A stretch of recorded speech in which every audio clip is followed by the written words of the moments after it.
नमस्ते सेंसेई। नमस्ते नमस्ते। सेंसेई। नमस्ते नमस्ते। शुरू करें। ओके। पृष्ठ संख्या 356, अध्याय एकोनषष्टितमः सर्गः, श्लोक संख्या 18। जो सायकालीन मेघ से युक्त पर्वत की सी आभा वाले और सुवर्णमय आभूषणों से विभूषित घोड़े पर चढ़कर चमकीले प्रास भाले को हाथ में लिए इधर आ रहा है, इसका नाम पिशाच है। यह वज्र के समान वेगशाली योद्धा है, जिसने वज्र के वेग को भी अपना दास बना लिया है और जिससे बिजली की सी प्रभा छिटकती रहती है। ऐसे तीखे त्रिशूल को हाथ में लिए जो यह चंद्रमा के समान श्वेत कांति वाले सांड पर चढ़कर युद्ध भूमि में आ रहा है, यह यशस्वी वीर त्रिशिरा है। त्रिशिरा फुटनोट 1। यह त्रिशिरा जन स्थान में मारे गए त्रिशिरा से भिन्न है। यह रावण का पुत्र है और वह भाई था। फुटनोटेंस श्लोक संख्या 20। जिसका रूप मेघ के समान काला है, जिसकी छाती उभरी हुई चौड़ी और सुंदर है, जिसकी ध्वजा पर नागराज वासुकी का चिन्ह बना हुआ है, तथा जो एकाग्र चित्त हो अपने धनुष को हिलाता और खींचता आ रहा है, वह कुंभ नामक योद्धा है। जो सुवर्ण और वज्र से जटित होने के कारण दीप्तिमान तथा इंद्रनील मणि से मंडित होने के कारण धूम युक्त अग्नि सा प्रकाशित होता है। ऐसे परिघ को हाथ में लेकर जो राक्षस सेना की ध्वजा के समान आ रहा है, उसका नाम निकुंभ है। उसका पराक्रम घोर एवं अद्भुत है। यह जो धनुष, खड्ग और बाण समूह से भरे हुए ध्वजा पताका से अलंकृत तथा प्रज्वलित अग्नि के समान देदीप्यमान रथ पर आरूढ़ हो अतिशय शोभा पा रहा है, वह ऊंचे कद का योद्धा नरांतक है। वह पहाड़ों की चोटियों से युद्ध करता है। नरांतक फुटनोट 2। यह नरांतक रावण का पुत्र है। श्लोक संख्या 23। यह जो व्याघ्र, ऊंट, हाथी, हिरन और घोड़े के से मुंह वाले, चढ़ी हुई आंख वाले तथा अनेक प्रकार के भयंकर रूप वाले भूतों से घिरा हुआ है, जो देवताओं का भी दर्प दलन करने वाला है, तथा जहां जिसके ऊपर पूर्ण चंद्रमा के समान श्वेत एवं पतली कमानी वाला सुंदर छत्र शोभा पाता है, वही यह राक्षस राज महामना रावण है, जो भूतों से घिरे हुए रुद्रदेव के समान सुशोभित होता है। यह सिर पर मुकुट धारण किए है। श्लोक संख्या 24 एक बार फिर से पढ़ने से। यह जो व्याघ्र, ऊंट, हाथी, हिरन और घोड़े के से मुंह वाले, चढ़ी हुई आंख वाले तथा अनेक प्रकार के भयंकर रूप वाले भूतों से घिरा हुआ है, जो देवताओं का भी दर्प दलन करने वाला है, तथा जहां जिसके ऊपर पूर्ण चंद्रमा के समान श्वेत एवं पतली कमानी वाला सुंदर छत्र शोभा पाता है, वही यह राक्षस राज महामना रावण है, जो भूतों से घिरे हुए रुद्रदेव के समान सुशोभित होता है। सिंसे हम्म, सिंसे रावण के साथ ये सारे स्ट्रॉन्ग एनिमल या तेज दौड़ने वाले एनिमल या घोड़ा, इन सब की उपमा देकर फिर इसको इंट्रोड्यूस क्यों किया गया है? क्योंकि रजस क्वालिटी का रूप क्या होता है, कैसे वर्णन करेंगे?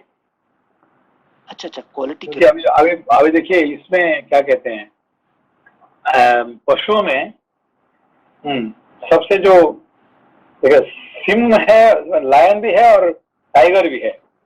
ये दोनों में लायन को कभी ये नहीं कहा जाता है, रजस क्वालिटी नहीं कहा जाता है, टाइगर का कहा जाता है। समझ में ना आपको? फास्टेस्ट रनर, जो सबसे तेज दौड़ता है। नहीं, फास्टेस्ट नहीं है। अच्छा, अभी देखिए ये दोनों में फर्क क्या है, लायन और टाइगर में? सिंसे लायन नहीं, लायन हर किसी पे अटैक नहीं करता, वो चूज करके शिकार करता और दौड़ता नहीं है ज्यादा। शिकार करता है जब उसको भूख लगता है, ठीक है ना? हाँ हाँ, उससे ज्यादा शिकार नहीं करेगा, इसीलिए उसका लायन किंग कहा जाता है उसको। सब लोग उसको मानते हैं, ठीक है? वो जरूर शिकार तो करता है, मगर उसको भूख लगता है इसीलिए उसको शिकार करता है। और टाइगर को क्या है, उसको मजा आता है, शिकार भी शौक है। हाँ, लेकिन नहीं, तो यही एक बड़ा फर्क है उसमें से, है कि नहीं? ये हिंसक है, कौन? टाइगर है, ठीक है ना? अच्छा, तो मतलब रजस का उपमा बिना सोचे समझे बस मजा आता है एक्शन करने में। सुनने में मजा आता है, ठीक है ना? अच्छा अच्छा अच्छा, थैंक यू सिंसे। तो मतलब रावण को इंट्रोड्यूस कर रहे हर उस एनिमल से जिसमें रजस की अनुभूति होती है। हिरन तेज दौड़ता है, घोड़ा तेज दौड़ता है। ओके ओके, थैंक यू सिंसे। श्लोक संख्या 25। यह सिर पर मुकुट धारण किए है, इसका मुख कानों में हिलते हुए कुंडलों से अलंकृत है, इसका शरीर गिरिराज हिमालय और विंध्याचल के समान विशाल एवं भयंकर है, तथा यह इंद्र और यमराज के भी घमंड को चूर करने वाला है। देखिए, यह राक्षस राज साक्षात सूर्य के समान प्रकाशित हो रहा है। सिंसे 24 में भी आया था, जो देवताओं का भी दर्प दलन करने वाला है, और 25 में भी आया है, यह इंद्र और यमराज के भी घमंड को चूर करने वाला है। मतलब रजस रजस इन पर भी हावी हो जाता है, देवताओं पर भी, उन पर भी। क्वालिटी देखिए, रजस क्वालिटी किसको ऊपर नहीं करता है, सबको ऊपर। इसलिए शिव जी का ऊपर कोशिश किया, हिलाने के लिए कोशिश किया, जो हिल नहीं पाए, क्योंकि वो भगवान शिव जी को वो नहीं कर पाते। काम और क्रोध और ये जो रजस, ये सब कोशिश किए हैं और उनको हिला नहीं पाए, ठीक है ना? बाकी सबका ऊपर तो कर रह सकते हैं ना। अच्छा, थैंक यू सिंसे। श्लोक संख्या 26। तब शत्रु दमन श्री राम ने विभीषण को इस प्रकार उत्तर दिया, अहो, राक्षस राज रावण का तेज तो बहुत ही बढ़ा चढ़ा और देदीप्यमान है। रावण अपनी प्रभा से सूर्य की ही भांति ऐसी शोभा पा रहा है। अगला पृष्ठ संख्या 357। ऐसी शोभा पा रहा है कि इसकी ओर देखना कठिन हो रहा है। तेजोमंडल से व्याप्त होने के कारण इसका रूप मुझे स्पष्ट नहीं दिखाई देता। इस राक्षस राज का शरीर जैसा सुशोभित हो रहा है, ऐसा तो देवता और दानव वीरों का भी नहीं होगा। इस महाकाय राक्षस के सभी योद्धा पर्वतों के समान विशाल हैं, सभी पर्वतों से युद्ध करने वाले हैं, और सब के सब चमकीले अस्त्र शस्त्र लिए हुए हैं, जो दीप्तिमान भयंकर दिखाई देने वाले और तीखे स्वभाव वाले हैं। उन राक्षसों से घिरा हुआ यह राक्षस राज रावण देहधारी भूतों से घिरे हुए यमराज के समान जान पड़ता है। सौभाग्य की बात है कि यह पापात्मा मेरी आंखों के सामने आ गया। सीताहरण के कारण मेरे मन में जो क्रोध संचित हुआ है उसे आज इसके ऊपर छोड़ूंगा। ऐसा कहकर बल विक्रमशाली श्री राम धनुष लेकर उत्तम बाण निकालकर युद्ध के लिए डट गए। इस कार्य में लक्ष्मण ने भी उनका साथ दिया। तदनंतर महामना राक्षस राज रावण ने अपने साथ आए हुए उन महाबली राक्षसों से कहा, तुम लोग निर्भय और सुप्रसन्न होकर नगर के द्वारों और तथा राजमार्ग के मकानों की ड्योढ़ियों पर खड़े हो जाओ, क्योंकि वानर लोग मेरे साथ तुम सबको यहाँ आया देख इसे अपने लिए अच्छा मौका समझकर सहसा एकत्र हो मेरी सूनी नगरी में, जिसके भीतर प्रवेश होना दूसरों के लिए बहुत कठिन है, घुस जाएंगे और इसे मत कर चौपट कर डालेंगे। इस प्रकार जब अपने मंत्रियों को विदा कर दिया और वे राक्षस राज उसकी आज्ञा के अनुसार उन उन स्थानों पर चले गए, तब रावण जैसे महामत्स्य तिमिंगिल पूरे महासागर को विक्षुब्ध कर देता है, उसी प्रकार समुद्र जैसी वानर सेना को विदीर्ण करने लगा। चमकीले धनुष बाण लिए राक्षस राज रावण को युद्ध स्थल में सहसा आया देख वानर राज सुग्रीव ने एक बड़ा भारी पर्वत शिखर उखाड़ लिया और उसे लेकर उस निशाचर राज पर आक्रमण किया। उन अनेक वृक्षों और शिखरों से युक्त उस महान शैल शिखर को सुग्रीव ने रावण पर दे मारा। उस शिखर को अपने ऊपर आता देख रावण ने सहसा सुवर्णमय पंख वाले बहुत से बाण मारकर उसके टुकड़े टुकड़े कर डाले। उत्तम वृक्ष और शिखर वाला वह महान शैल श्रृंग जब विदीर्ण होकर पृथ्वी पर गिर पड़ा, तब राक्षस लोक के स्वामी रावण ने महान सर्प और यमराज के समान एक भयंकर बाण का संधान किया।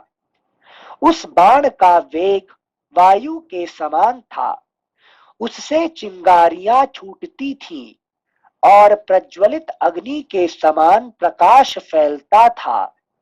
इंद्र के वज्र की भांति भयंकर वेग वाले उस बाण को रावण ने रुष्ट होकर सुग्रीव के वध के लिए चलाया। अगला पृष्ठ संख्या 358 श्लोक संख्या 40। रावण के हाथों से छूटे हुए उस सायक ने इंद्र के वज्र की भांति कांतिमान शरीर वाले सुग्रीव के पास पहुंचकर उसी तरह वेग पूर्वक उन्हें घायल कर दिया जैसे स्वामी कार्तिकेय की चलाई हुई भयानक शक्ति ने क्रौंच पर्वत को विदीर्ण कर डाला था। उस बाण की चोट से वीर सुग्रीव अचेत हो गए। जैसे स्वामी कार्तिकेय की चलाई हुई भयानक शक्ति ने क्रौंच पर्वत को विदीर्ण कर डाला था। श्लोक संख्या 41। उस बाण की चोट से वीर सुग्रीव अचेत हो गए और आर्तनाद करते हुए पृथ्वी पर गिर पड़े। सुग्रीव को बेहोश हो घूम कर गिरा देख उस युद्ध स्थल में आए हुए सब राक्षस बड़े हर्ष के साथ सिंहनाद करने लगे। तब गवाक्ष गवय, सुषेण, ऋषभ, ज्योतिर्मुख और नल, ये विशाल काय वानर पर्वत शिखरों को उखाड़ कर राक्षस राज रावण पर टूट पड़े। परंतु निशाचरों के राजा रावण ने सैकड़ों तीखे बाण छोड़कर उन सबके प्रहारों को व्यर्थ कर दिया और उन वानरेश्वरों को भी सोने के विचित्र पंख वाले बाण समूहों द्वारा छत विक्षत कर दिया। देवद्रोही रावण के बाणों से घायल हो वे भीमकाय वानरेंद्र गण धरती पर गिर पड़े। फिर तो रावण ने अपने बाण समूहों द्वारा उस भयंकर वानर सेना को आच्छादित कर दिया। रावण के बाणों से पीड़ित और डरे हुए वीर वानर उसकी मार खा खाकर जोर जोर से चीत्कार करते हुए धराशायी होने लगे। रावण के सहायकों से पीड़ित हो बहुत से वानर शरणागत वत्सल भगवान श्री राम की शरण में गए। तब धनुर्धर महात्मा श्री राम सहसा धनुष लेकर आगे बढ़े। उसी समय लक्ष्मण जी ने उनके सामने आकर हाथ जोड़ उनसे ये यथार्थ वचन कहे, आर्य, इस दुरात्मा का वध करने के लिए तो मैं ही पर्याप्त हूँ। प्रभो, आप मुझे आज्ञा दीजिए, मैं इसका नाश करूंगा। उनकी बात सुनकर महातेजस्वी सत्य पराक्रमी श्री राम ने कहा, अच्छा लक्ष्मण, जाओ, किंतु संग्राम में विजय पाने के लिए पूर्ण प्रयत्नशील रहना, क्योंकि रावण महान बल विक्रम से संपन्न है। यह युद्ध में अद्भुत पराक्रम दिखाता है। रावण यदि अधिक कुपित होकर युद्ध करने लगे तो तीनों लोकों के लिए इसके वेग को सहन करना कठिन हो जाएगा। रावण यदि अधिक कुपित होकर युद्ध करने लगे तो तीनों लोकों के लिए इसके वेग को सहन करना कठिन हो जाएगा। रजस क्वालिटी का पावर कितना है, कोई उसके साथ लड़ने के लिए कोई भी सक्षम नहीं है, लेकिन ये रजस का पावर है। मतलब जैसे तीनों लोगों के लिए भी कठिन हो जाएगा। यहाँ सत्व को नहीं ला रहे ना, ये सबको सभी मिलके भी उसको हरा नहीं सकते हैं। अच्छा, मतलब सत्व भी रजस पे जीत नहीं सकता, ऐसा बोल रहे हैं क्या? हाँ, मतलब ये रजस को जीत नहीं पाएगा क्योंकि रजस सबसे पावरफुल है। अच्छा, ठीक है ना, तो यही ये है पॉइंट है। सिंसे प्लीज थोड़ी और विवेचना कीजिए। सिंसे हमें लगता है तमस के ऊपर विजय प्राप्त करेगा रजस, फिर हमें प्रयास करना। ये आप रावण की बात छोड़ दीजिए, अब अपना बात देखिए, ठीक है ना। हाँ। आप दिन में कितने घंटा सोते हैं, कितने घंटा पढ़ते हैं और कितने घंटा काम करते हैं? मुझे पढ़ने का सबसे कम है सिंसे। पढ़ने का, और सोने का? सोने का सिंसे 6 घंटा। रजस, अच्छा रजस मैक्सिमम है सिंसे। हाँ, तो आप दोनों को मिला देंगे, किसको, तमस को और सत्व को मिला देंगे तो भी रजस से ज्यादा कम है कि रजस का है, वो मिल सकता है क्या उसको? सिंसे 18 घंटा रजस और तमस। ये इसीलिए कहेगा कि तीनों लोग मिलके भी रावण को मार नहीं सकते हैं, है कि नहीं, जीत नहीं सकते हैं। ऐसा आपको? यस सिंसे। जो कुछ आप पढ़ रहे हैं तो अपना अपने ऊपर प्रयोग है कि नहीं, प्रयोग करिए, फिर पता चलेगा आपको, ठीक है ना। हाँ सिंसे प्रश्न पूछने का रीजन था, जब साधक बनते हैं तो प्रयास, जैसे आप बताए थे ना चेन के कॉन्सेप्ट में, तो तमस पे प्रयास करेंगे रजस को यूज करके, रजस को ओवर पावर करने के लिए सत्व को डेवलप करेंगे, बट सत्व डेवलप करेंगे मतलब रजस फिर भी ओवर पावर कर सकता है सत्व को, वो समझ नहीं आ रहा था यहाँ पे। देखिए आपने कि सत्व और तमस मिलके भी रजस के बराबर हो सकते हैं क्या? मिलके भी नहीं हो सकते, नहीं हो सकते हैं, ठीक है ना। अच्छा। थैंक यू सिंसे। श्लोक संख्या 49 एक बार फिर से पढ़ रहे हैं। क्योंकि रावण महान बल विक्रम से संपन्न है, यह युद्ध में अद्भुत पराक्रम दिखाता है। रावण यदि अधिक कुपित होकर युद्ध करने लगे तो तीनों लोकों के लिए इसके वेग को सहन करना कठिन हो जाएगा। अब देखिए अभी किसको कह रहे हैं ये? जैसे राम जी वैराग्य को, लक्ष्मण जी को कह रहे हैं। तो लक्ष्मण जी का जीत पाएंगे रावण को? नहीं जीत पाएंगे सिंसे, नहीं जीत पाएंगे। नहीं जीत पाएंगे, है कि नहीं? चाहे सुग्रीव लड़े कि कोई भी लड़े, इसको जीतना इतने आसानी नहीं है कि नहीं? हाँ। यही बात। अच्छा अच्छा।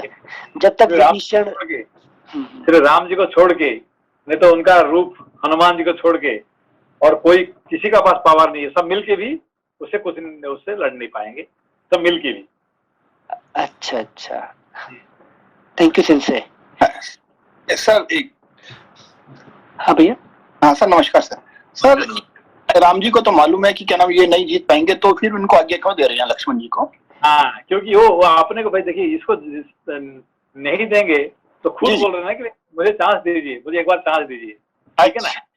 चांस नहीं देंगे तो क्या बोलेंगे बाद में, अरे मुझे चांस ही नहीं दिए।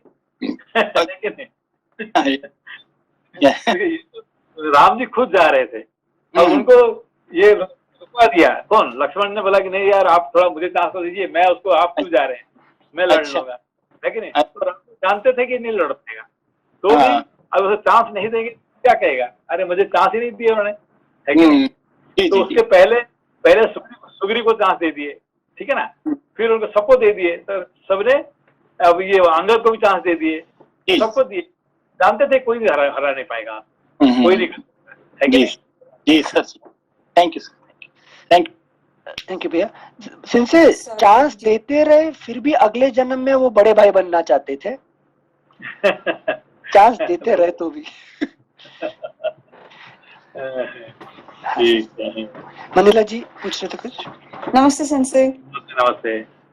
सेंसे, वो रावण से जीतना मुश्किल था क्योंकि वो जिसके साथ भी लड़ाई करेंगे तो वो मतलब उनका आधा बल वो सामने वाले को चला जाता है ना, इसकी वजह से पूरा ही बल, आधा बल तो बाली का, आधा बल बात कर रहे हैं, ये बाली का था, ये रावण का। अभी आपका अंदर में जो कौन सा बल काम कर रहे है कि नहीं, ये रावण का ही बल काम कर रहे हैं, सुबह शाम तक पूरा कर्म में लगे हुए हैं। ये किसका बल है? ये रावण का बल, ठीक है ना? तो ये पूरा ही पूरा जो काम कर रहे हैं ये रजस का, ठीक है ना? आप कितने महान जानते हैं, महान जानते हैं कि पढ़ना है कि नहीं, ज्ञान भक्ति ये सब महान है जानते हुए भी आप एक दिन में कितने घंटा कर सकते हैं उसको, है कि नहीं? वो सही बात है।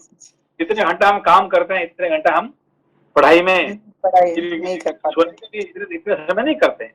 सोना पढ़ना से मिलके भी, है कि नहीं, जो कर्म से कम होता है, ठीक है ना? हाँ, thank you sensei. Thank you sensei. श्लोक संख्या 50। तुम युद्ध में रावण के छिद्र देखना, उसकी कमजोरियों से लाभ उठाना और अपने छिद्रों पर भी दृष्टि रखना। इसको क्या कह रहे हैं मालूम है आपको? क्या था ये? जैसे कमजोरियों को ये चित्रान्वेषण करना, क्या मतलब क्या है? मुहुर्मुहु, दोष दृष्टिया मुहुर्मुहु, है कि नहीं? हाँ, दोष दृष्टिया मुहुर्मुहु मालूम है आपको अनिल जी? सिंसे हाँ पता है थे सिंसे। हमेशा कर्म में आप दोष देखिए, उसमें अच्छा नहीं देखिए, मैं ऐसे काम कर लूंगा ना तो ऐसे बड़ा बन जाऊंगा, मैं ये कर लूंगा, वो नहीं मत, ये इसमें क्या कमजोर है वही ढूंढिए, है कि नहीं? कर्म को हराने के लिए उसका अच्छे मत देखना, गुण नहीं देखना, उससे कमजोर देखना, है कि नहीं? इसको कहते हैं, यही बात राम जी सिखा रहे लक्ष्मण को, कमजोर देखिए, दोष दृष्टि और बार बार इसमें कमजोर देखिए उसमें, है कि नहीं? अच्छा, सिंसे ये रजस के लिए ही अप्लाई होगा या सत्व में भी? रजस के लिए अप्लाई होगा या रजस के लिए? अच्छा, ठीक है। थैंक यू सिंसे। श्लोक संख्या 50। तुम युद्ध में रावण के छिद्र देखना, उसकी कमजोरियों से लाभ उठाना और अपने छिद्रों पर भी दृष्टि रखना, कहीं शत्रु उनसे लाभ न उठाने पाए। एकाग्र चित्त हो, पूरी सावधानी के साथ अपनी दृष्टि और धनुष से भी आत्मरक्षा करना। श्री रघुनाथ जी की यह बात सुनकर सुमित्रा कुमार लक्ष्मण उनके हृदय से लग गए और श्री राम का पूजन एवं अभिवादन करके वे युद्ध के लिए चल दिए। उन्होंने देखा रावण की भुजाएं हाथी के शुंड दंड के समान हैं। अगला पृष्ठ संख्या 359। उसने बड़ा भयंकर एवं दीप्तिमान धनुष उठा रखा है और बाण समूहों की वर्षा करके वानरों को ढकता तथा उनके शरीरों को छिन्न भिन्न किए डालता है। श्लोक संख्या 53। रावण को इस प्रकार पराक्रम करते देख महातेजस्वी पवन कुमार हनुमान जी उसके बाण समूहों का निवारण करते हुए उसकी ओर दौड़े।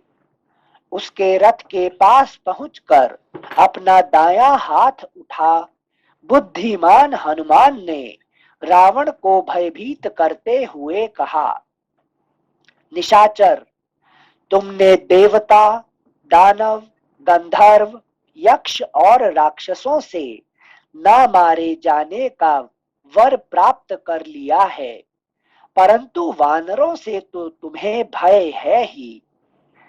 देखो, 5 अंगुलियों से युक्त यह मेरा दाहिना हाथ उठा हुआ है। तुम्हारे शरीर में चिरकाल से जो जीवात्मा निवास करता है उसे आज यह इस देह से अलग कर देगा। हनुमान जी का यह वचन सुनकर भयानक पराक्रमी रावण के नेत्र क्रोध से लाल हो उठे और उसने रोष पूर्वक कहा, वानर, तुम निशंक होकर। आज मैंने किसको बता रहा था कि जो पंच, आई विल गिव ए पंच बोलता है इंग्लिश में, पंच। हाँ। पंच यही हमारे 5 जो इसको इससे जो 5 अंगुली से मिला हुआ जो मुट्ठी को पंच कहते हैं। लेकिन यहाँ पे देखिए 46 नंबर में बाहु पंच शाखा, पंच शाखा, लेकिन पंच वही से है। अच्छा, ठीक है ना। I will give you a punch वाला जो वर्ड होता है। बस वही। अच्छा। थैंक यू फिर से। श्लोक संख्या 46 एक बार फिर से।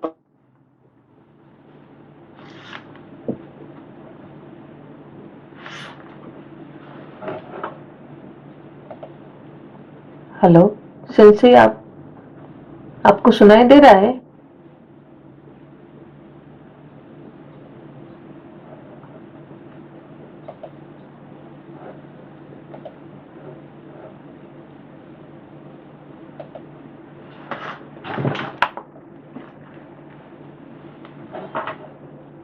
आपको मेरे साथ भेज सकता हूँ। ठीक है, फिर ओके। कैरेट को ठीक।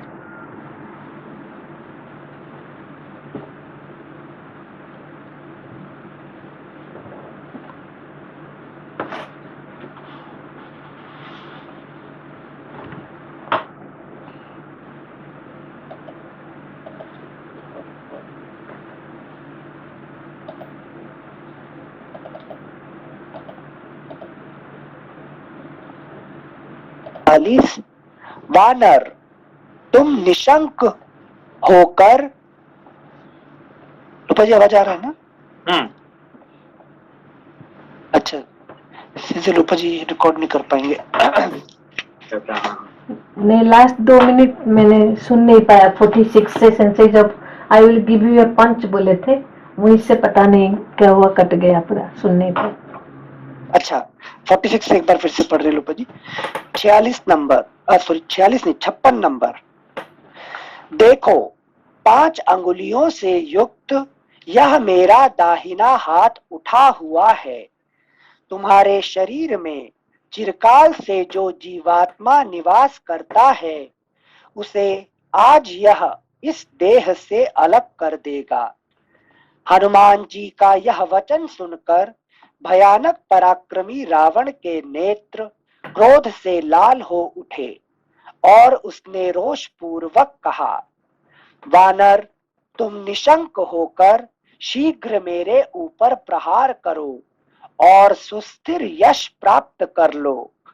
तुम में कितना पराक्रम है, यह जान लेने पर ही मैं तुम्हारा नाश करूंगा।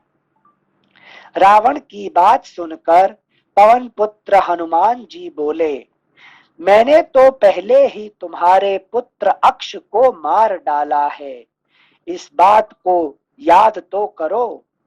उनके इतना कहते ही बल विक्रम संपन्न महातेजस्वी राक्षस राज रावण ने उन पवन कुमार की छाती में एक तमाचा जड़ दिया।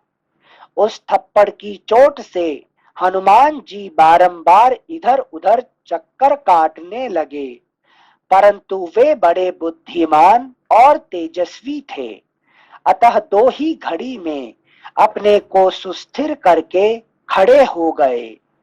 फिर उन्होंने भी अत्यंत कुपित होकर उस देवद्रोही को थप्पड़ से ही मारा। उन महात्मा वानर के थप्पड़ की मार खाकर दशमुख रावण उसी तरह कांप उठा जैसे भूकंप आने पर पर्वत हिलने लगता है। संग्राम भूमि में रावण को थप्पड़ खा हनुमान जी को थप्पड़ नहीं खाता तो फिर उसको राम जी का है कि नहीं दर्शन नहीं मिलता था, ठीक है ना। पहले है कि ना तो नारद जी का ना तो हनुमान जी का, है कि नहीं। उनको पहले उनको उनसे उनका क्रॉस करना पड़ेगा, मिलना पड़ेगा। हाँ, मिलना पड़ेगा, है कि नहीं। अच्छा अच्छा, मतलब ये दोनों में हनुमान जी का ना तो नारद जी का, जब तक आपको है कि नहीं प्रसाद नहीं मिलेगा तब तक नारायण का दर्शन नहीं मिलेगा, ठीक है ना। हाँ सिंसे तो हनुमान जी मतलब सत्संग ना, सत्संग के बिना नारायण नहीं मिलेंगे। अच्छा अच्छा, थैंक यू संजय। श्लोक संख्या 62। सॉरी संजय, यहाँ थप्पड़ खाने का मतलब क्या है? हनुमान जी ने थप्पड़ मारा, थप्पड़ मारा मतलब उसको अभी जो राक्षस को क्या था उसको तो और क्या देंगे उसको।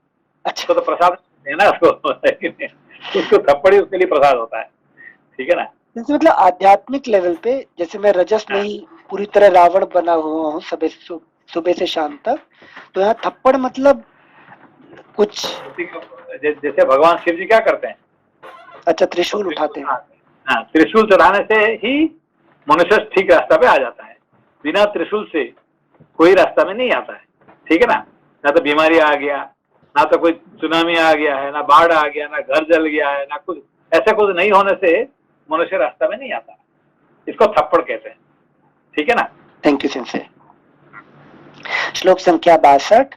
उन महात्मा वानर के थप्पड़ की मार खाकर दशमुख रावण उसी तरह कांप उठा जैसे भूकंप आने पर पर्वत हिलने लगता है।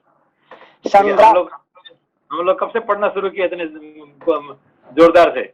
हमको थप्पड़ लगा क्या? कोरोना का थप्पड़ लगा ऐसा थप्पड़ लगा कि जैसे जेल में बैठ गए थे। तो फिर उसके बाद हमें नहीं छोड़ पा रहे, ठीक है ना। वो थप्पड़ नहीं लगा होता तो हमने क्या पढ़ते थे कैसे? नहीं संजय, ठीक है, थैंक यू संजय। श्लोक संख्या 63। संग्राम भूमि में रावण को थप्पड़ खाते देख ऋषि, वानर, सिद्ध देवता और असुर सभी हर्ष ध्वनि करने लगे। श्लोक संख्या 63 फिर से पढ़ रहे हैं। संग्राम भूमि में रावण को थप्पड़ खाते देख ऋषि, वानर, सिद्ध देवता और असुर सभी हर्ष ध्वनि करने लगे। और असुर सभी हर्ष, असुर क्यों आ गए यहाँ पे? असुर राक्षस जो सुर नहीं है वो असुर कहते हैं, ठीक है ना। सुर कौन होते हैं? देवता जो हमें मदद करते हैं हमारे। हाँ, सुर होते हैं जो है कि नहीं देवता तो उनका उल्टा कौन होता है? असुर होते हैं सिंचे। हाँ सूर नहीं है, ठीक है ना। तो ये बीच में आ गया राक्षस, ठीक है ना। देवता क्या कहते हैं? राक्षस राक्षस और असुर। सूर, सूर है कि नहीं। अच्छा तमस तमस क्वालिटी से जो जी रहते हैं उसको असुर कहा जाता है। रजस क्वालिटी में रहते हैं राक्षस कहा जाता है। सत्व क्वालिटी से रहते हैं वो देवता कहा जाता है, ठीक है ना। अच्छा, तो यहाँ तमस भी बहुत खुश फील कर रहा है कि रजस को मार पड़ रही है। असुर इज ऑल्सो हैप्पी। वो नहीं होगा तो उसको उसको काम अभी कुंभकर्ण कौन जगाएगा? अच्छा हाँ, रावण जाके हाँ हाँ हाँ रावण उसको जगाएगा ना। तो रावण नहीं होता तो कितने आनंद से सो सकता है कि नहीं। हाँ ही वॉज एंजॉइंग, उसको उठा जगाएगा कौन? रावण ने, ठीक है ना। तो जगाता है। थैंक यू सिंचे। श्लोक संख्या 63 एक बार फिर से पढ़ रहे हैं। संग्राम भूमि में रावण को थप्पड़ खाते देख ऋषि, वानर, सिद्ध, देवता और असुर सभी हर्ष ध्वनि करने लगे। तदनंतर महातेजस्वी रावण ने संभल कर कहा, शाबाश वानर, शाबाश, तुम पराक्रम की दृष्टि से मेरे प्रशंसनीय प्रतिद्वंद्वी हो। रावण के ऐसा कहने पर पवन कुमार हनुमान ने कहा, रावण, तू अब भी जीवित है, इसलिए मेरे पराक्रम को धिक्कार है। श्लोक संख्या 66। दुर्बुद्धे, अब तुम एक बार और मुझ पर प्रहार करो।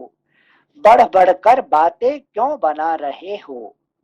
तुम्हारे प्रहार के पश्चात जब मेरा मुक्का पड़ेगा तब वह तुम्हें तत्काल यमलोक पहुंचा देगा। हनुमान जी की इस बात से रावण का क्रोध प्रज्वलित हो उठा। उसकी आंखें लाल हो गईं। उस पराक्रमी राक्षस ने बड़े यत्न से दाहिना मुक्का तान कर हनुमान जी की छाती में वेग पूर्वक प्रहार किया। अगला पृष्ठ संख्या 360। छाती में चोट लगने पर हनुमान जी पुनः विचलित हो उठे। महाबली हनुमान जी को उस समय विवहल देख अतिरथी रावण रथ के द्वारा शीघ्र ही नील पर जा चढ़ा। राक्षस के राजा प्रतापी राक्षसों के राजा प्रतापी दशग्रीव ने शत्रुओं के मर्म को विदीर्ण करने वाले सर्पतुल्य भयंकर बाणों द्वारा वानर सेनापति नील को संताप देना आरंभ किया। उसके बाण समूहों से पीड़ित हुए वानर सेनापति नील ने उस राक्षस राज पर एक ही हाथ से पर्वत का एक शिखर उठाकर चलाया। इतने ही में तेजस्वी महामना हनुमान जी भी संभल गए और पुनः युद्ध की इच्छा से रावण की ओर देखने लगे। उस समय राक्षस राज रावण नील के साथ उलझा हुआ था। हनुमान जी ने उससे रोष पूर्वक कहा, ओ निशाचर, इस समय तुम दूसरे के साथ युद्ध कर रहे हो, अतः अब तुम पर धावा करना मेरे लिए उचित ना होगा। उधर महातेजस्वी रावण ने नील के चलाए हुए पर्वत शिखर पर तीखे अग्रभाग वाले 7 बाण मारे, जिससे वह टूट फूट कर पृथ्वी पर बिखर गया। उस पर्वत शिखर को बिखरा हुआ देख शत्रु वीरों का संहार करने वाले वानर सेनापति नील प्रलय काल की अग्नि के समान क्रोध से प्रज्वलित हो उठे। उन्होंने युद्ध स्थल में अश्वकर्ण, साल, खिले हुए आम्र तथा अन्य नाना प्रकार के वृक्षों को उखाड़ उखाड़ कर रावण पर चलाना आरंभ किया। रावण ने उन सब वृक्षों को सामने आने पर काट गिराया और अग्निपुत्र नील पर बाणों की भयानक वर्षा की। जैसे मेघ किसी महान, नील के ऊपर इतने गुस्सा क्यों है उसका? जैसे रावण का हाँ। नील मतलब अग्नि। नहीं, अभी जो थोड़ी देर पहले वो नील नहीं तो सबको उसका मारा, सब उसका उसका जो सेनापति प्रहास था और जो बड़े बड़े हाँ है कि नहीं, हाँ हाँ मेन हाँ। मेन आदमी को। हाँ, इसीलिए उसका गुस्सा नील का ऊपर है, ठीक है ना? अच्छा, हाँ। Thank you sensei. श्लोक संख्या 76।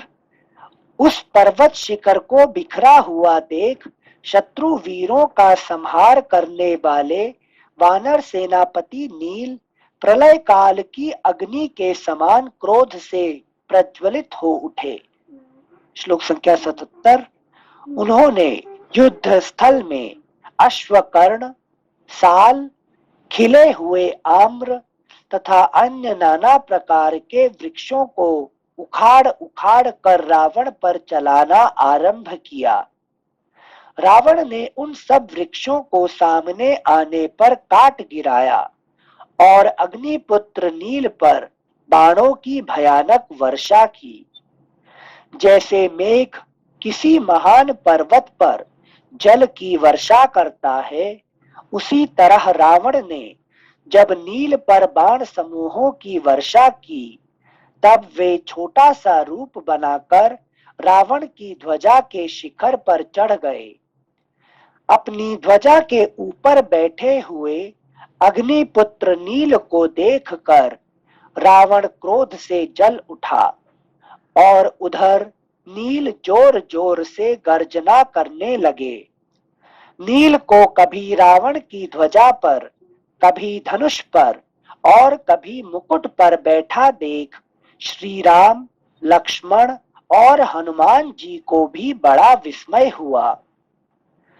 नील को कभी रावण की ध्वजा पर, कभी धनुष पर और कभी मुकुट पर बैठा देख श्री राम, लक्ष्मण और हनुमान जी को भी बड़ा विस्मय हुआ। वानर नील की वह फुर्ती देखकर महातेजस्वी रावण को भी बड़ा आश्चर्य हुआ और उसने अद्भुत तेजस्वी आग्नेयास्त्र हाथ में लिया। नील की फुर्ती से रावण को घबराया हुआ देख हर्ष का अवसर पाकर सब वानर बड़ी प्रसन्नता के साथ किलकारियां भरने लगे। उस समय वानरों के हर्षनाद से रावण को बड़ा क्रोध हुआ, साथ ही हृदय में घबराहट छा गई थी। इसलिए वह कर्तव्य का कुछ निश्चय नहीं कर सका। तदनंतर निशाचर रावण ने आग्नेयास्त्र से अभिमंत्रित बाण हाथ में लेकर ध्वज के अग्रभाग पर बैठे हुए नील को देखा। देखकर महातेजस्वी राक्षस राज रावण ने उनसे कहा, वानर, तुम उच्च कोटि की माया के साथ ही अपने भीतर बड़ी फुर्ती भी रखते हो।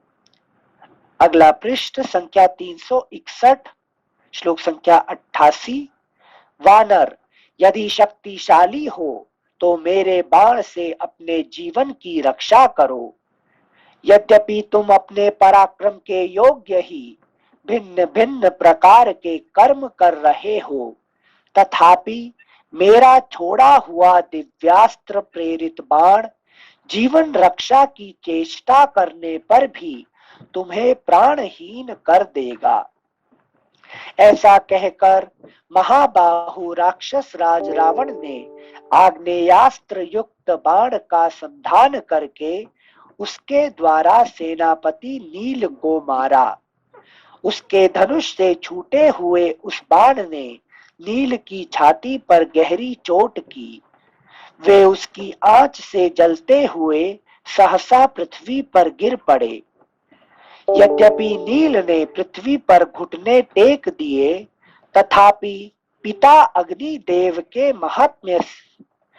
महात्म्य से और अपने तेज के प्रभाव से उनके प्राण नहीं निकले। वानर नील को अचेत हुआ देख रणोत्सुक रावण ने मेघ की गर्जना के समान गंभीर ध्वनि करने वाले रथ के द्वारा सुमित्रा कुमार लक्ष्मण पर धावा किया। युद्ध भूमि में सारी वानर सेना को आगे बढ़ने से रोककर वह लक्ष्मण के पास पहुंच गया और प्रज्वलित अग्नि के समान सामने खड़ा हो प्रतापी राक्षस राज रावण अपने धनुष की टंकार करने लगा। उस समय अपने अनुपम धनुष को खींचते हुए रावण से उदार शक्तिशाली लक्ष्मण ने कहा, निशाचर राज, समझ लो मैं आ गया, अतः अब तुम्हें वानरों के साथ युद्ध नहीं करना चाहिए। श्लोक संख्या 95। लक्ष्मण की यह बात गंभीर ध्वनि से युक्त थी और उनकी प्रत्यंचा से भी भयानक टंकार ध्वनि हो रही थी।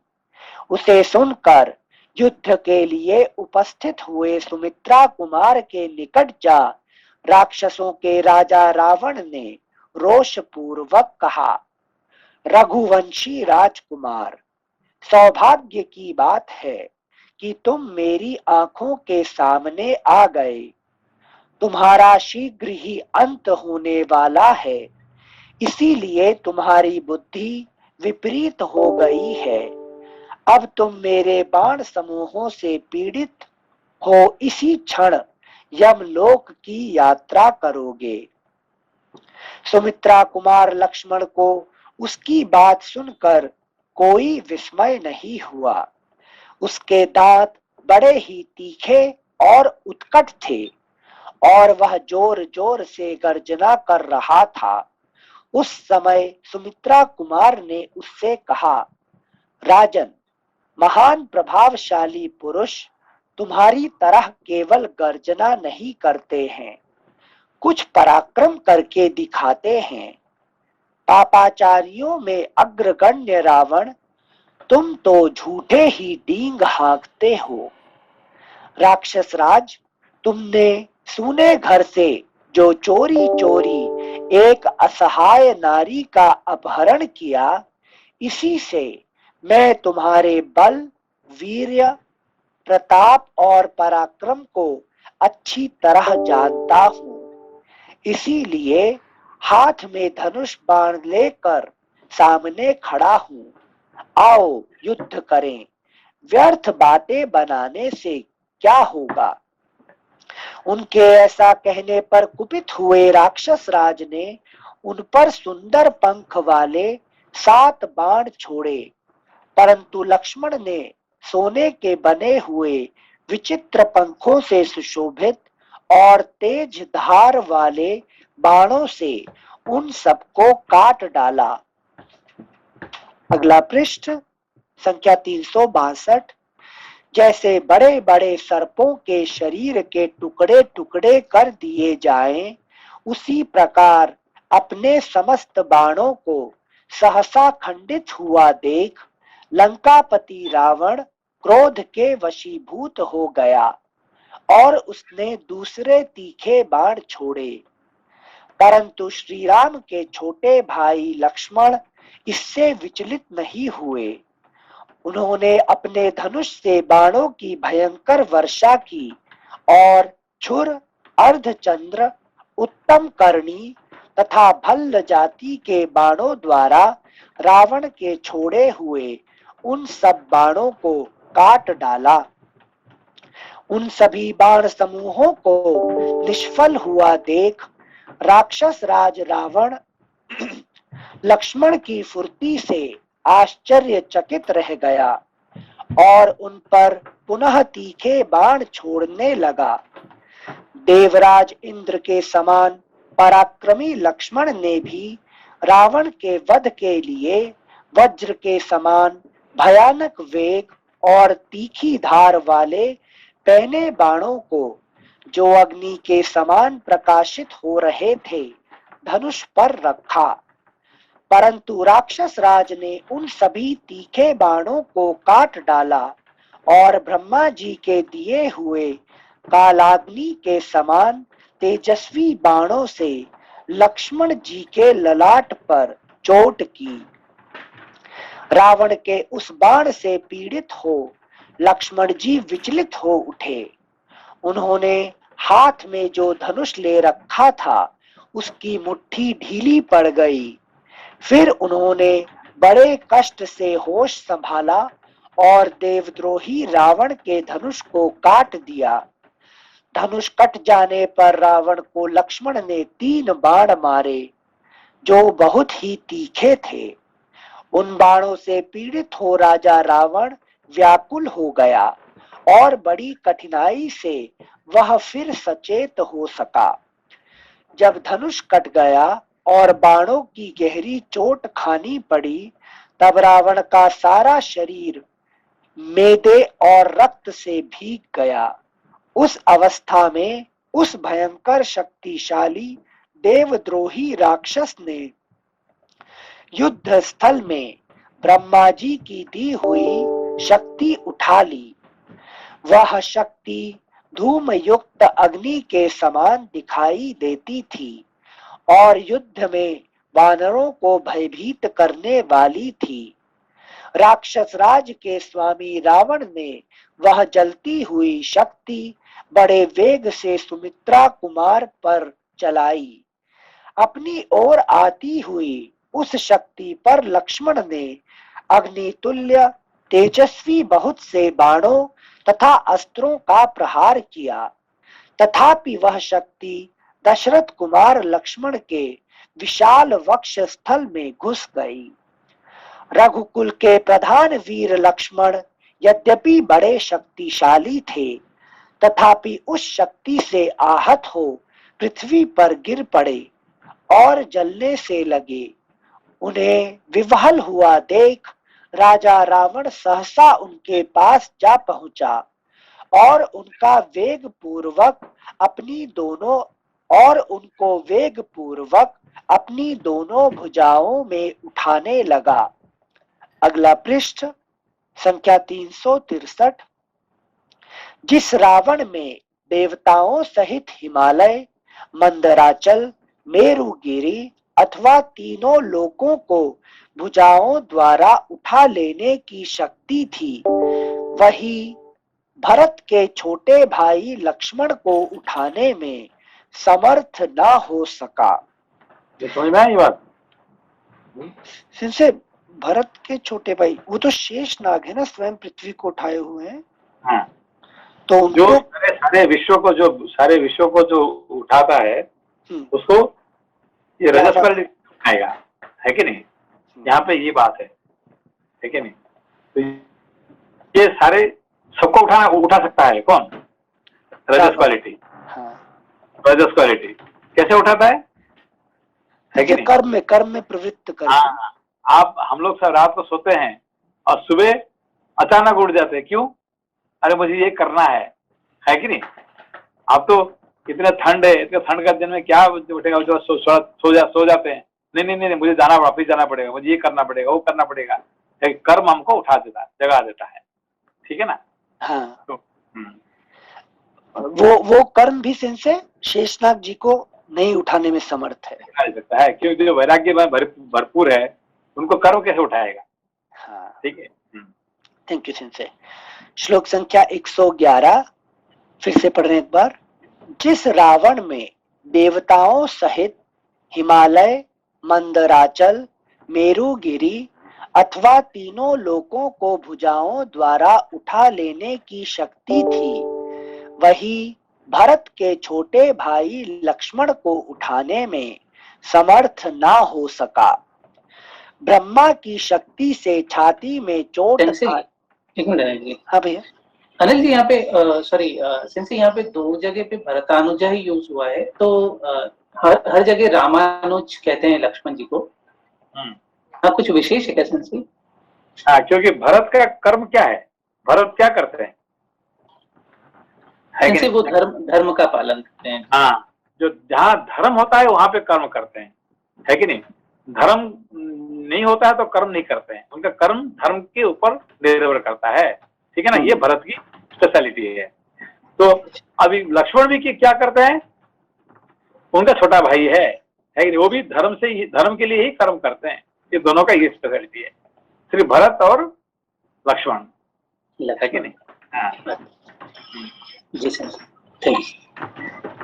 Thank you sensei. श्लोक संख्या 112। ब्रह्मा की शक्ति से छाती में चोट खाने पर भी लक्ष्मण जी ने भगवान विष्णु के अचिंत्य अंश रूप से अपना चिंतन किया। ब्रह्मा की शक्ति से छाती में चोट खाने पर भी लक्ष्मण जी ने भगवान विष्णु के अचिंत्य अंश रूप से अपना चिंतन किया।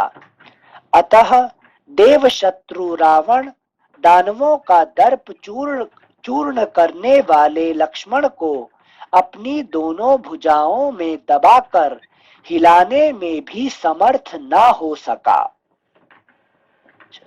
112 फिर से पढ़ रहे हैं। ब्रह्मा की शक्ति से छाती में चोट खाने पर भी लक्ष्मण जी ने भगवान विष्णु के अचिंत्य अंश रूप से अपना चिंतन किया। अतः देव शत्रु रावण दानवों का दर्प चूर्ण करने वाले लक्ष्मण को अपनी दोनों भुजाओं में दबाकर हिलाने में भी समर्थ ना हो सका। देखिए, ये विश्व में ये सारे है कि नहीं, विश्व में ब्रह्मास्त्र से कोई है कि नहीं, सबको अपना सर झुकाना पड़ता है, ठीक है ना? तो कोई भी हो, चाहे हनुमान जी भी क्या किए, तो ब्रह्मास्त्र उन्होंने मारा तो उन्होंने अपने आप वहीं पे झुक गए, ठीक है ना? तो लक्ष्मण जी सबको ब्रह्मास्त्र के सामने, क्योंकि ब्रह्मा इस विश्व में सबसे बड़े माने जाते हैं, है कि नहीं? तो इसलिए सबको उनको उनका अस्त्र से झुकना पड़ता है, ठीक है ना? हाँ सिंसे यहाँ मतलब विष्णु जी के अचिंत्य अंश रूप से चिंतन किया तो रावण दबाकर हिला नहीं सके, देखा, क्योंकि है कि नहीं, उनको तो वो जैसे कि हनुमान जी को उन्होंने है कि नहीं बांध दिया, बांध के ले लिया, मार सका है क्या? नहीं मार सका, ठीक है ना? ऐसे ही इनको भी गिरा दिया, है कि नहीं, क्योंकि ब्रह्मा का अस्त्र लगाने से, ब्रह्मास्त्र से वो गिर गए, मगर उसको उठा नहीं पाया, ठीक है? अच्छा okay sensei, thank you sensei. श्लोक संख्या 114। इसी समय क्रोध से भरे हुए वायुपुत्र हनुमान जी रावण की ओर दौड़े और अपने वज्र सरीखे मुक्के से रावण की छाती में मारा। उस मुक्के की मार से राक्षस राज रावण ने धरती पर घुटने टेक दिए। वह कांपने लगा और अंततोगत्वा गिर पड़ा। उसके मुख, नेत्र और कानों से बहुत सा रक्त गिरने लगा और वह चक्कर काटता हुआ रथ के पिछले भाग में निश्चेष्ट होकर जा बैठा। वह मूर्छित होकर अपनी सुध बुध खो बैठा। वहां भी वह स्थिर न रह सका, तड़पता और छटपटाता रहा। सम्रांगण में भयंकर पराक्रमी रावण को अचेत हुआ देख ऋषि, देवता, असुर और वानर हर्षनाद करने लगे। इसके पश्चात तेजस्वी हनुमान रावण पीड़ित लक्ष्मण को दोनों हाथों से उठाकर श्री रघुनाथ जी के निकट ले आए। कौन उठा सकता है उनको? हनुमान जी। हनुमान जी, है कि नहीं? दोनों को, राम लक्ष्मण दोनों को उठा के ले सकते हैं, ठीक है ना? मगर ये रावण ने सारे कोशिश करते हुए भी अकेले लक्ष्मण को उठा नहीं पाता है, ठीक है ना? हाँ जैसे मतलब हम तीर्थाटन वगैरह सब कुछ कर लें रजस के थ्रू जाकर भी, तो हमें ज्ञान और वैराग्य की अनुभूति नहीं हो सकती। अगला श्लोक संख्या 119। हनुमान जी के सौहार्द और उत्कट भक्ति भाव के कारण लक्ष्मण जी उनके लिए हल्के हो गए। शत्रुओं के लिए तो वे अब भी अकंपनीय थे, वे उन्हें हिला नहीं सकते थे। युद्ध में पराजित हुए लक्ष्मण को छोड़कर वह शक्ति पुनः रावण के रथ पर लौट आई। थोड़ी देर में होश में आने पर महातेजस्वी रावण ने फिर विशाल धनुष उठाया और पैने बाण हाथ में लिए। शत्रुसूदन लक्ष्मण जी भी भगवान विष्णु के अचिंतनीय अंश रूप से अपना चिंतन करके स्वस्थ और निरोग हो गए। वानरों की विशाल वाहिनी के बड़े बड़े वीर मार गिराए गए। यह देखकर रणभूमि में रघुनाथ जी ने रावण पर धावा किया। उस समय हनुमान जी ने उनके पास आकर कहा, प्रभो, जैसे भगवान विष्णु गरुड़ पर चढ़कर दैत्यों का संहार करते हैं, उसी प्रकार आप मेरी पीठ पर चढ़कर इस राक्षस को दंड दें। पवन कुमार की कही हुई यह बात सुनकर श्री रघुनाथ जी सहसा उन महाकपि हनुमान की पीठ पर चढ़ गए। श्लोक संख्या 124 फिर से पढ़ रहे हैं। उस समय हनुमान जी ने उनके पास आकर कहा, प्रभो, जैसे भगवान विष्णु गरुड़ पर चढ़कर दैत्यों का संहार करते हैं, उसी प्रकार आप मेरी पीठ पर चढ़कर इस राक्षस को दंड दें। पवन कुमार की कही हुई यह बात सुनकर श्री रघुनाथ जी सहसा उन महाकपि हनुमान की पीठ पर चढ़ गए। महाराज श्री राम ने सम्रांगण में रावण को रथ पर बैठा देखा। उसे देखते ही महातेजस्वी श्री राम रावण की ओर उसी प्रकार दौड़े जैसे कुपित हुए भगवान विष्णु अपना चक्र उठाए विरोचन कुमार बलि पर टूट पड़े थे। अगला पृष्ठ संख्या 364। उन्होंने अपने धनुष की तीव्र नमस्कार। नमस्कार नमस्कार। यहाँ पर महाराज श्री राम कैसे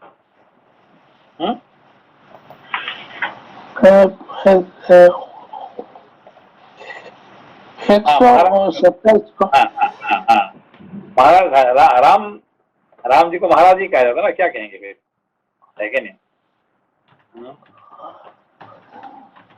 हाँ जी, नहीं, और वो तो राजा नहीं बने थे तब तक, तो नहीं, यहाँ पे ये श्लोक में महाराज नहीं कहा गया है, ये अपना ट्रांसलेटर अपना भाषा लगा देता है महाराज करके, ठीक है ना, तो श्लोक में नहीं है। हाँ ठीक है, हाँ, थैंक यू सिंह से। अभी हमारे यहाँ पे हिंदी भाषा में हम अपना कुक को भी क्या बोलते हैं, महाराज बोलते हैं, ठीक है ना, कुक को भी महाराज बोलते हैं, है कि नहीं? ठीक है, थैंक यू सिंह से। पृष्ठ संख्या 364, श्लोक संख्या 128। उन्होंने अपने धनुष की तीव्र टंकार प्रकट की, जो वज्र की गड़गड़ाहट से भी अधिक कठोर थी। इसके बाद श्री रामचंद्र जी राक्षस राज रावण से गंभीर वाणी में बोले, राक्षसों में बाघ बने हुए रावण, खड़ा रहे, मेरा ऐसा अपराध करके तू कहां जाकर प्राण संकट से छुटकारा पा सकेगा। यदि तू इंद्र, यम अथवा सूर्य के पास, ब्रह्मा, अग्नि या शंकर के समीप अथवा 10 दिशाओं में भाग कर जाएगा, तो भी अब मेरे हाथ से बच नहीं सकेगा। तूने आज अपनी शक्ति के द्वारा युद्ध में जाते हुए जिन लक्ष्मण को आहत किया और जो उस शक्ति की चोट से सहसा मूर्छित हो गए थे, उन्हीं के उस तिरस्कार का बदला लेने के लिए आज मैं युद्ध भूमि में उपस्थित हुआ हूँ। राक्षस राज, मैं पुत्र पौत्रों सहित तेरी मौत बनकर आया हूँ। रावण, तेरे सामने खड़े हुए इस रघुवंशी राजकुमार ने ही अपने बाणों द्वारा जनस्थान निवासी उन 14,000 राक्षसों का संहार कर डाला था, जो अद्भुत एवं दर्शनीय योद्धा थे और उत्तमोत्तम अस्त्र शस्त्रों से संपन्न थे। श्री रामचंद्र जी की यह बात सुनकर महाबली राक्षस राज रावण महान रोष से भर गया। उसे पहले के वैर का स्मरण हो आया और उसने कालाग्नि की शिखा के समान दीप्तिशाली बाणों द्वारा रणभूमि में श्री रघुनाथ जी का वाहन बने हुए महान वेगशाली वायुपुत्र हनुमान को अत्यंत घायल कर दिया। युद्ध स्थल में उस राक्षस के सहायकों से आहत होने पर भी स्वाभाविक तेज से संपन्न हनुमान जी का शौर्य और भी बढ़ गया। वानर शिरोमणि हनुमान को रावण ने घायल कर दिया।